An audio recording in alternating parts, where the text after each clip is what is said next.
अब मैं बताता हूँ कि हैक हुआ कैसे। ठीक है, यस। तो फिर लोग मुझे सुनाते हैं कि सर आप ऐसे मत क्या कीजिए, ओपनली बता देते हैं, क्रिमिनल्स मिसयूज करेंगे। एक टेक्निक बताऊंगा, ऐसी 12 तरीके हैं, लेकिन मैं एक अच्छा 12 तरीके ऐसे से हैक हो सकता है? हाँ 12 सिंपल तरीके हैं। Okay sir. लेकिन ऐसा ना हो कि क्रिमिनल्स मिसयूज करने लगे। सबसे पहला तरीका है कॉल मर्जिंग टेक्निक, या कॉल, मैं तरीके बताता हूँ। Call merging technique, call forwarding technique, voice mailing technique, QR code, screen sharing techniques apps के थ्रू। तो जो कॉल मर्जिंग टेक्निक है वो कैसे काम करती है, मान लीजिए आप मेरे मित्र हैं ही जी जी और आपको एक कॉल आता है और वो कॉलर कहता है कि ध्रुव जी, अमित जी ने आपका नंबर दिया और हम एक इवेंट कर रहे हैं दिल्ली में ताज होटल में और आपको इनवाइट करना है और we want you to host that event, या कुछ मीडिया के लोग चाहिए। तो आप बातचीत शुरू कर देंगे, आपको लगेगा कि अमित का रेफरेंस दिया है, विश्वास है, क्रेडिबल नाम है। फिर वो कहेगा Dhruv ji I think Amit is also calling you, आप एक काम कीजिए वो कॉल मर्ज कर दीजिए, हम तीनों आपस में बात कर लेते हैं, क्योंकि हमने उनको भी इन्वाइट किया। तो आपको एक और कॉल आ रहा होगा पैरेलली, आप कहेंगे यार ये अमित का नंबर तो नहीं है, नहीं वो उनका वीआईपी नंबर है, आप मर्ज कीजिए ना, बात करते हैं ना अभी तुरंत क्लोज करते हैं इसको। ओके, थोड़ा सा अर्जेंसी दिखाया और आपको लगेगा क्या मर्ज कर दिया आप। जैसे ही आप मर्ज करेंगे आपके अकाउंट से पैसे निकल जाएंगे, या आपका व्हाट्सएप हैक हो जाएगा, या आपका फेसबुक गूगल कुछ हैक हो जाएगा। क्यों हैक हुआ? आपने कोई ओटीपी दिया नहीं दिया, आपने कोई लिंक क्लिक किया नहीं, आपने कोई ऐप इंस्टॉल की नहीं, फिर आपके पैसे क्यों निकले, फिर आपका व्हाट्सएप क्यों हैक हो सकता है? सोचिए, यही टेक्निक है बस। कैसे? मैंने आपने 2 इनकमिंग कॉल मर्ज की, यस, यही क्या? यस।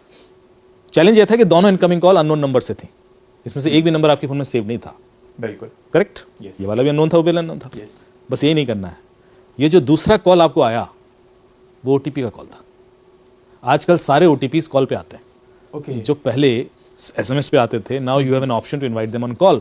व्हाट्सएप का ओटीपी कॉल पे भी मंगा सकते हो, Yes. बैंक का ओटीपी कॉल पे मंगा सकते हो, गूगल का ओटीपी कॉल पे मंगा सकते हो, फेसबुक का ओटीपी कॉल पे मंगा सकते हो। तो जब वो क्रिमिनल आपसे बात कर रहा है, जो पहला कॉल है वो तो क्रिमिनल का है, वेरी क्लियर। उसने कहा अमित जी का कॉल आ रहा है, अमित का इस कॉल से कोई लेना देना नहीं है। तो दूसरा कॉल वो बैंक का है, वो बैंक के ओटीपी का कॉल है, आपने कॉल मर्ज कर दिया।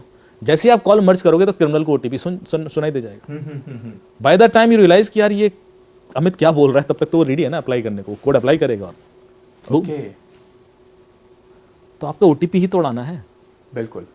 उसके बाद लगता है कि आपने ओटीपी बताया नहीं, फिर भी आपके अकाउंट से पैसे निकल गए। तो एक और चीज मैं हमेशा बोलता हूँ अपने अवेयरनेस सेशन में, कि जितने भी आपने poster banner cyber safety awareness के देखे होंगे, उसमें लिखा होता है अपना ओटीपी मत दीजिए, ओटीपी मत दीजिए। आज सुबह से सुने जा रहा हूँ मैं, बिल्कुल सर, रेडियो पे भी ये चिल्लाते रहते हैं। एक्चुअली कोई कभी ओटीपी देता ही नहीं है। अभी आप कितने भी केसेस देख लीजिए, कभी ऐसा हुआ कि आपसे कहा हुआ कि ध्रुव जी अपना ओटीपी बताइए, हाँ लीजिए ना, ये लिख लीजिए। अच्छा वो अपना पासवर्ड भी तो बता दीजिए, हाँ पासवर्ड भी लिख लीजिए। ऐसा होता है क्या कभी?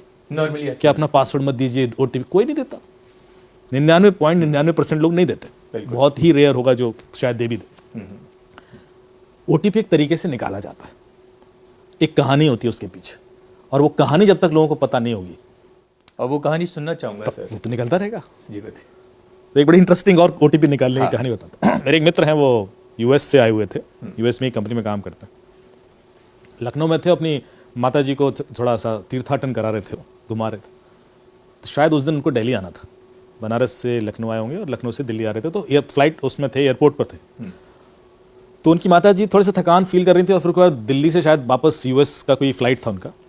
तो उन्होंने सोचा कि दिल्ली जब लैंड करेंगे उसके बाद उनका ड्यूरेशन है अगली फ्लाइट का, वो 6-7-8 घंटे का है। तो उस दौरान एयरपोर्ट के पास कोई होटल ले लेते हैं, वहाँ रेस्ट कर लेंगे। तो वो गूगल पे उन्होंने सर्च किया दिल्ली एयरपोर्ट के आसपास कोई होटल, तो उनको एक नंबर मिल गया लेमन ट्री का। अच्छा, तो उन्होंने तुरंत कॉल लगा दिया। आप लेमन ट्री से बोल रहे हैं? हाँ जी लेमन ट्री से बोल रहे हैं। वो एक अभी मैं लैंड करने वाला हूँ 2 घंटे बाद, तो आप एक रूम बुक कर दीजिए, हिसाब कर देंगे। क्या चार्जेस? बताइए इतने चार्जेस। बोले यार हमें तो 4 घंटे के लिए चाहिए, आप थोड़ा सा कंसेशन दे दीजिए। बोले सर वो तो अप्रूवल लेना पड़ेगा और ऐसा वैसा, प्लीज़ प्लीज़ प्लीज़। फिर थोड़ा ड्रामा किया उसने, कहाँ साहब अप्रूवल ले लिया हमने, 1800 रुपये में आपको 4 घंटे के लिए दे देंगे। वेरी गुड यार, मतलब हाँ, मतलब एक अच्छा होटल आपको 4 घंटे की थोड़ा डिस्काउंट दे दिया उसने। बोला ठीक है सर आप कर दीजिए बुक। तो बोले आप पेमेंट कर दीजिए। तो बोले आप अपना कार्ड डिटेल दीजिए। कार्ड डिटेल में कैसे दे दूँ? बोले अरे मैं आपसे ओटीपी थोड़ी ना मांग रहा हूँ, मैं आपसे कार्ड डिटेल मांग रहा हूँ, ओटीपी मत बताना। हाँ पॉइंट है। उसने कार्ड डिटेल दे दिए, उसने कार्ड डिटेल भरे। उसने कहा सर वो 1600 रुपये का मैंने ओटीपी भेजा है, आप देख लीजिए ओटीपी आया होगा। तो उन्होंने देखा 1600 रुपये का ओटीपी आया था। उन्होंने कहा ये लीजिए। उसने ओटीपी डाला, 1600 रुपये चले गए।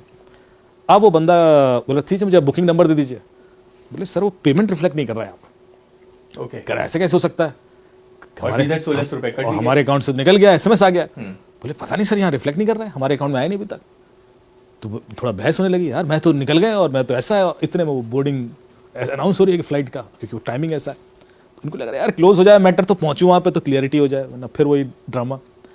तो बोलते नहीं नहीं सर वो आया नहीं है पैसा, और अभी मैं कैसे रेफरेंस नंबर दे दूँ, और तो जब तक आएगा नहीं कर सकता। एक काम कीजिए सर, आप ना मुझे अपना जो आपके अकाउंट से पैसे निकले हैं, बोले हाँ, तो उसका स्क्रीनशॉट भेज दीजिए तो मुझे कंफर्मेशन आ जाएगी। बोले हाँ कोई दिक्कत नहीं। उसने स्क्रीनशॉट लिया, भेज दिया। अब ये देखिए साइकोलॉजिकल गेम देखना, जो स्क्रीनशॉट भेजना आपके दिमाग में फीड करना था उसका पर्पस, कि आपको लगे कि स्क्रीनशॉट भेजने से कोई दिक्कत नहीं होती।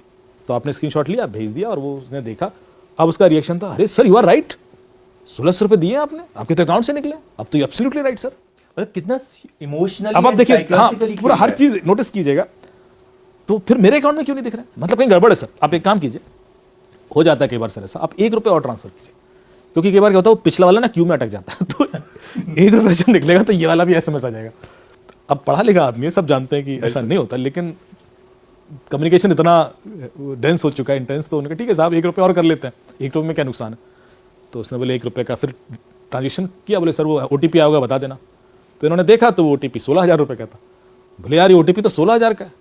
बोले नहीं सर 1 रुपये ट्रांसफर किया मैंने। क्या बात कर रहे हो आप, मैं 16,000 क्यों ट्रांसफर करूँगा। अरे बोले नहीं ओटीपी 16,000 का। बोले नहीं नहीं 1 रुपये का है, 16,000 का, 1 रुपये का। अरे आप स्क्रीनशॉट भेजिए सर, स्क्रीनशॉट भेज दिया। फिर दोबारा आप समझे नहीं बात को। पहली बार जब स्क्रीनशॉट भेजा था तो उसमें ओटीपी नहीं था, अब जो स्क्रीनशॉट भेज रहे हो उसमें तो ओटीपी है। आपसे सीधे सीधे ओटीपी नहीं मांगा, आपसे घुमा से स्क्रीनशॉट निकलवा लिया। बात तो वही है ना। तो पहली वाली एक्सरसाइज में उसने सिर्फ आपके दिमाग में डाला कि स्क्रीनशॉट भेजने से दिक्कत नहीं होती। जैसे ही दूसरी बार में स्क्रीनशॉट भेज जाओ, उसने ओ ये क्या कर दिया मैंने तो ओटीपी भेज दिया। तो उसने अप्लाई किया, निकल गए 16,000। ये तो फ्लाइट बोर्ड करने वाले थे। तो आप देख रहे टेक्निक्स कितनी सोफिस्टिकेटेड। हर ओटीपी के पीछे एक कहानी है, और ऐसी 12-13 कहानियां जो ओटीपी चुराने की ही है मेरे पास अलग अलग क्लाइंट से आती।